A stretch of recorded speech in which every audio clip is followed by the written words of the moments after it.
দেখুন, বক্তব্যটা তো একটাই, সেটা হচ্ছে যে আমরা কর্মচারীদের সংগঠন এরা যারা আছে তারা সরকারি চাকরি প্রার্থী। আমরা যেটা দেখতে পাচ্ছি যে ধারাবাহিকভাবে সরকারি জায়গাগুলোতে নারীদের নিরাপত্তা বিঘ্নিত হচ্ছে।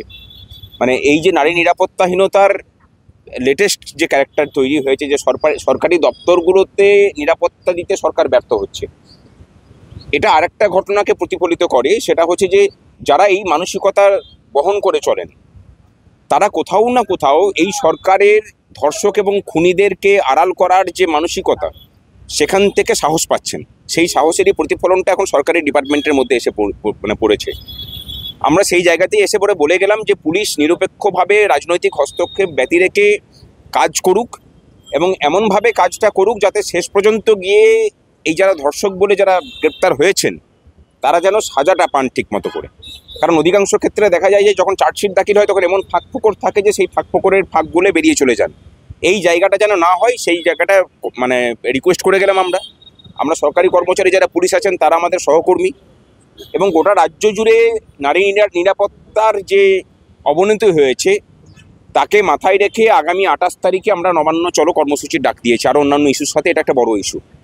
আমরা মানে চাইবো যে সেই দিনে রাজ্যের নারীরা তারা পথে নামুন। নবান্ন চলো না নবান্ন অভিযান কোনটা? নবান্ন চলো নবান্ন অভিযানের মধ্যে তফাৎ তো কিছু নেই। এখন অভিযানটা যে অর্থে ব্যবহৃত হয়, সরকার যদি বাধা দিয়ে সেটাকে অন্যভাবে রূপান্তরিত করে তখন সেটা অভিযান হবে। আমরা বলছি চলো। আর পুলিশ, আপনি জিজ্ঞেস করলেন যে পুলিশের উপর আস্থা আছে কিনা। পুলিশ আমাদের সহকর্মী, আমরা যেহেতু সরকারি কর্মচারী পুলিশের সহকর্মী, আমরা জানি যে পশ্চিমবঙ্গের পুলিশ যথেষ্ট দক্ষ। তাদের প্রতিবন্ধকতা তৈরি হয়ে আছে। পুলিশ ডিপার্টমেন্টে প্রায় 1,30,000-এর মতো পদ খালি পড়ে আছে, সিভিক দিয়ে কাজ চালানো হচ্ছে। শূন্য পদ পূরণের দাবি আমরা করছি। একজন পুলিশকে এক্সট্রা ডিউটি করার পরেও দ্বিগুণ ডিউটি করতে হয়। এই অমানসিক পরিশ্রম করে কারোর পক্ষে নিরাপত্তা সুনিশ্চিত করা সম্ভব নয়। আমরা দাবি জানাচ্ছি যে এই যে 1,30,000 শূন্য পদ পুলিশে, সেগুলো ইমিডিয়েটলি পূরণ করা হোক।